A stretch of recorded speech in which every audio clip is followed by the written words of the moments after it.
नमस्कार। मैं हूं doctor K V Rai, former adviser government of NCT of Delhi.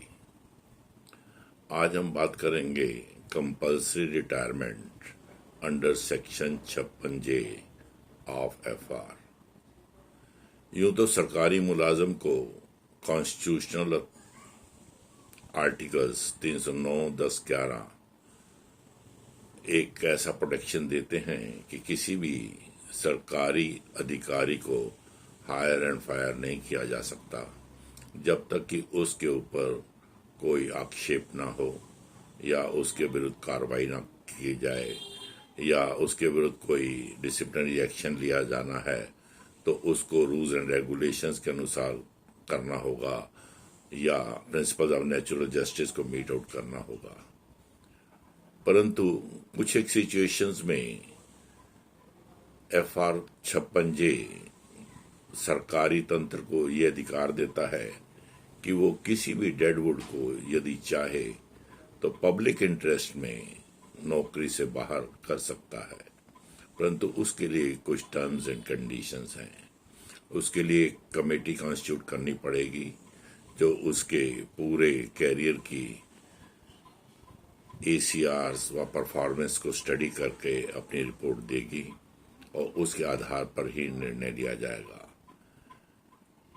ऐसी रिकमेंडेशन मिलने के बाद जो भी अथॉरिटी कॉम्पिटेंट है वो उसको कंसिडर करेगी और उसके बाद रिटायरमेंट के ऑर्डर पास कर सकती है। इस संबंध में committee to go into service record for the entire period, ये नहीं कि लास्ट के 5 साल का ही उन्होंने शिजरा देखा और उसके आधार पर निर्णय ले लिया। ऐसे मामलों में सरकारी कर्मचारी को या तो 3 मंथ का नोटिस दिया जाता है या 3 मंथ की सैलरी थमा दी जाती है और कहा जाता है कि अब तुम कंपल्सरी रिटायर हो चुके हो।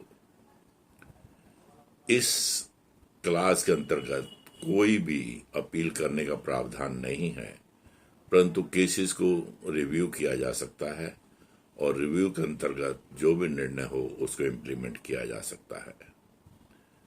सुप्रीम कोर्ट ने अपने दिशा निर्देशों में कहा है कि compulsory retirement is not a punishment, इसको पनिशमेंट ट्रीट नहीं किया जाएगा और इसको साधारण रिटायरमेंट माना जाएगा।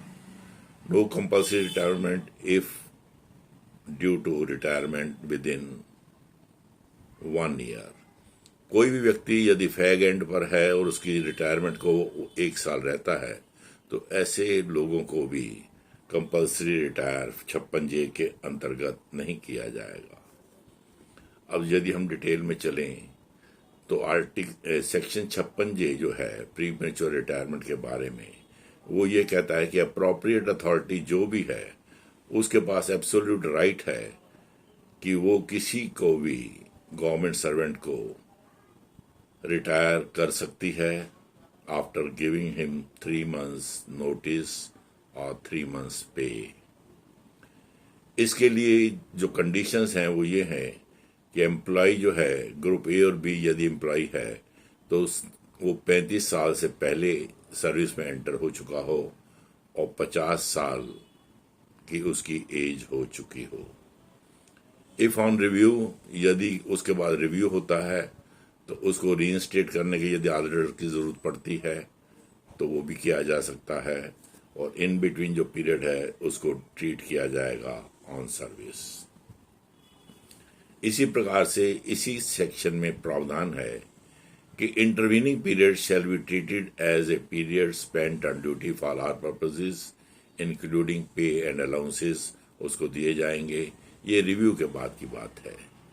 Where the premature retirement set aside by court, यदि प्रीमेच्योर रिटायरमेंट को कोर्ट के द्वारा सेट असाइड कर दिया जाता है तो जैसे वो आदेश देंगे उनके अनुसार ही हमें कार्रवाई करना होगा। रिटायरमेंट प्रीमेच्योर करने के लिए मिनिमम 50 साल की उम्र या 55 साल की उम्र होनी चाहिए और 50 और 55 साल की एज में रिव्यू किया जाएगा कि उसका परफॉर्मेंस कैसा रहा है। इसके लिए अब दिशा निर्देश ये हैं कि हर ऑफिस के अंदर एक कमेटी कॉन्स्टिट्यूट की जाए जो विभिन्न कैटेगरीज के स्टाफ के बारे में रिव्यू करेगी, और रिव्यू कमेटी जो है उसका जो है निर्णय उसके आधार पर अप्रोप्रिएट अथॉरिटी डिसीजन लेगी कि इसको कंपल्सरी रिटायरमेंट करने की जरूरत है या नहीं है। साधारणतः आगे 5 साल की नौकरी का ही पीरियड रिव्यू किया जाता था और लोगों को उसके आधार पर ही रिटायर कर दिया जाता था, परंतु बहुत सारे केसेस में ये पाया गया कि लोगों को पूरा कैरियर का पीरियड जो है उसको रिव्यू नहीं किया गया, और सुप्रीम कोर्ट ऑफ इंडिया ने एक केस के अंदर ये दिशा निर्देश दिए कि एंटायर कैरियर को रिव्यू किया जाए, ना कि लास्ट के फ्यू ईयर्स को। इस प्रकार से 56J के अंतर्गत जो कमेटी है उसका निर्णय जो है उसके आधार पर ही अप्रोप्रिएट अथॉरिटी निर्णय लेगी कि इसको रिटायर किया जाए या नहीं किया जाए। इसके लिए उसके कंसिडरेशन हो सकते हैं, उसकी पास परफॉर्मेंस कैसी रही, उसने जो है हेल्थ कंडीशंस कैसी हैं, उसकी इंटेग्रिटी कैसी है, और इत्यादि इत्यादि। तो इन सब फैक्टर्स को देखते हुए रिव्यू कमेटी जो है वो अपना निष्कर्ष देगी, और रिव्यू कमेटी के लिए एक रजिस्टर भी बनाया जाएगा कि जो भी व्यक्ति 30 साल की नौकरी कंप्लीट कर चुके हैं या 50/55 ईयर्स के हो चुके हैं, उन सब का रिव्यू किया जाएगा। सिलेक्टिव रिव्यू नहीं होगा। इसके साथ साथ एब्सोल्यूट राइट है उसके पास कि वो अप्रोप्रिएट अथॉरिटी ऐसे केसों में उनको कंपल्सरी रिटायर करने का निर्णय ले सकती है। इसके अलावा हमारे जो CCS पेंशन रूल्स 1972 हैं उनके अंदर भी प्रावधान है कि किसी भी आदमी को रिट्रेंच किया जा सकता है आफ्टर ए सर्टेन पीरियड। तो इस प्रकार से दोनों प्रोविजंस जो हैं कंपल्सरी रिटायरमेंट के बारे में है, जिसके आधार पर किसी भी कर्मचारी को जो डेडवुड डिक्लेयर कर दिया जाता है या जिसके विरुद्ध कार्रवाई करने की आवश्यकता होती है, उसकी सर्विसेज का जरूरत पब्लिक इंटरेस्ट में नहीं है, तो उनको रिटायर करने का प्रावधान है। इसके लिए गवर्नमेंट ऑफ इंडिया ने कई कोर्ट केसेस के बाद ये कुछ दिशा निर्देश दिए जिनको आप कंपल्सरी रिटायर करेंगे, उनकी फिटनेस, उनकी कॉम्पिटेंस ऑफ एम्प्लॉइज को कॉन्टिन्यूसली आप वॉच करेंगे और उसके बाद ही निर्णय लेंगे। The government servant who are found to be ineffective will be retired. यदि वो इनइफेक्टिव पाए जाते हैं और उनकी परफॉर्मेंस अप टू मार्क नहीं होती तो उनको रिटायर कर दिया जाएगा। The entire service record of all such officer shall be considered at the time of review.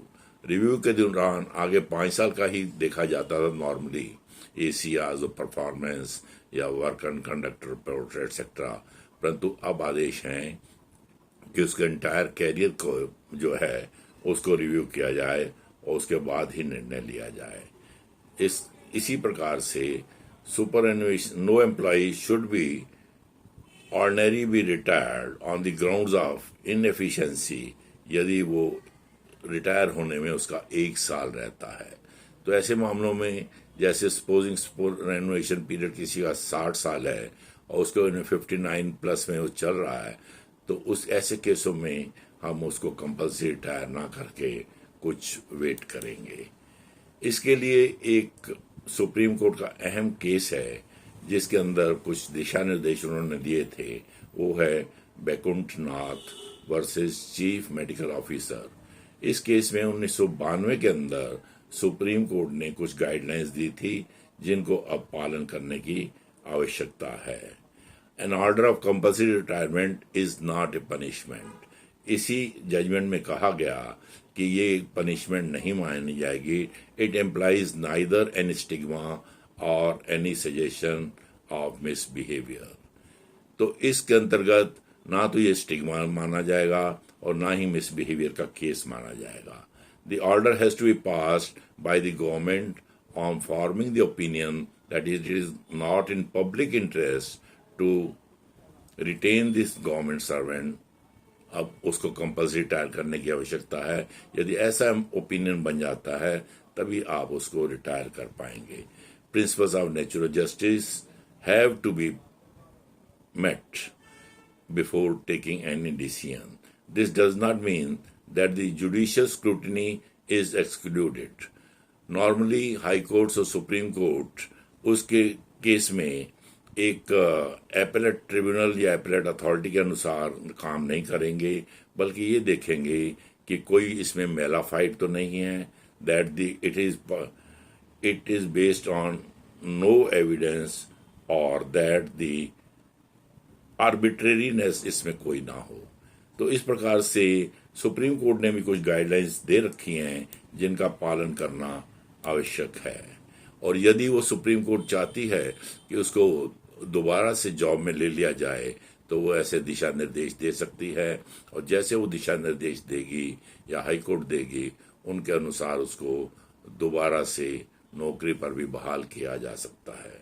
यहाँ मैं स्पष्ट करना चाहूँगा कि दिल्ली सरकार में एक पर्टिकुलर ईयर के अंदर कुछ लोगों को कंपल्सरी रिटायर कर दिया गया, परंतु दिल्ली गवर्नमेंट का केस हाई कोर्ट में विथस्टैंड नहीं कर पाया, क्योंकि जिन टीचर्स को रिटायर किया गया था उनकी परफॉर्मेंस जब हाई कोर्ट में देखी गई तो बहुत सारे लोग आउटस्टैंडिंग डिक्लेयर किए गए थे। ACR के माध्यम से बहुत सारे लोगों ने 100% अपने रिजल्ट्स दिए थे।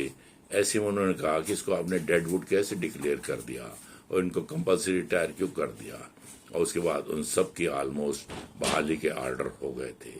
इस प्रकार से हाई कोर्ट और सुप्रीम कोर्ट ने कई केसों में ऐसे निर्णय लिए हैं जिनके अंतर्गत उनको लगा कि यहाँ इनजस्टिस हुआ है और पूरी तरीके से इसका पूरे सर्विस का रिकॉर्ड नहीं खंगाला गया, और ऐसे मामलों में उन्होंने रीइंस्टेट करने के भी आदेश दे दिए। पिछले 1-2 सालों में भारत सरकार ने भी 400 के करीब अधिकारियों को, बड़े बड़े जिसमें क्लास 1 ऑफिसर्स भी हैं, क्लास B ऑफिसर्स भी हैं, उनको कंपल्सरी रिटायर कर दिया गया 56J के अंतर्गत। परंतु अधिकतर लोग अपना कोर्ट कचहरी में शायद नहीं जा पाए या नहीं जाना चाहते, क्योंकि उनके पास और कोई स्टिग्मा का अंदेशा होगा कि हम कहीं और किसी केस में ना फंस जाएं। वरना भारत सरकार के पास, दिल्ली सरकार के पास, एप्रोप्रिएट गवर्नमेंट्स के पास अब ये 56J के अंतर्गत ये पावर्स हैं कि वो यदि चाहें तो किसी व्यक्ति को भी इन पब्लिक इंटरेस्ट डिक्लेयर कर सकती हैं। इसके अलावा आजकल मेडिकल ग्राउंड्स के ऊपर भी कई लोगों को रिटायर किया जाता है। 50 के बाद ग्रुप A अधिकारियों का मेडिकल भी होता है, और यदि वो मेडिकली अनफिट पाए जाते हैं तो उनको भी घर बिठाया जा सकता है। इस प्रकार से सभी कर्मचारियों को सावधान रहना होगा, खास करके fag end of the service में, कि उनके हाथों से ऐसी कोई गलफलत ना हो जाए कि उनको कंपल्सरी रिटायर करने की नौबत आ जाए। उनकी performance should be up to the mark, और उनकी ACRs जो हैं वो ढंग से हों, वर्क एंड कंडक्ट ठीक हो, इंटेग्रिटी उनकी सर्टिफाइड हो। इन चीज़ों को ध्यान में रखते हुए ही 50 साल के बाद उनको रुकने का सौभाग्य प्राप्त होगा। वरना अगर कमेटी ने किसी दिशा निर्देश के अंतर्गत उनको अनफिट पाया और ये फील किया कि इनको 56J के तहत निकाला जा सकता है, तो उनकी रिकमेंडेशंस को देखते हुए एप्रोप्रिएट अथॉरिटी निर्णय ले सकती है कि इनको रिटायर करें या ना करें। धन्यवाद।